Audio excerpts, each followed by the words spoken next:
పుష్యమి నక్షత్రం జ్యోతిష శాస్త్ర సూచనలకు ఇది ఒక మంచి ఆవిర్భావం కూడా. రాశి చక్రంగా దీనిని తీసుకుంటే ఈ పుష్య నక్షత్రం 8వది. పుష్య లేదా షష్ఠిని సంస్కృతంలో పోషకుడు అని కూడా పిలుచుకుంటూ ఉంటారు. ఇది ఈ నక్షత్రం యొక్క సారాన్ని వ్యక్తపరుస్తూ ఉంటుంది.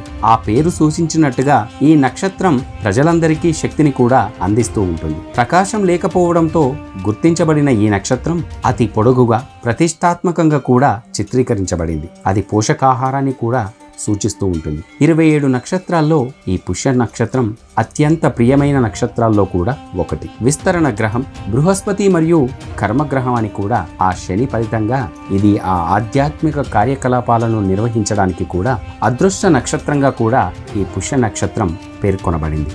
ఈ పుష్య నక్షత్ర సూచికను పరిశీలించి ఆ దురదృష్టాలన్నింటినీ కూడా విజయాలుగా మార్చుకోవాలి. వ్యాపారం, ప్రేమ మరియు సంబంధాలు, ఆర్థిక మరియు ఆరోగ్యపరంగా కూడా జరుగుతున్న ప్రతిదాని యొక్క ఒక స్పష్టమైన చిత్రంలో రాబోయే సంవత్సరం గొప్పగా ఉండాలని కూడా ఈ పుష్య నక్షత్రానికి ప్రత్యేక పూజలు జరుపుకోవాలి.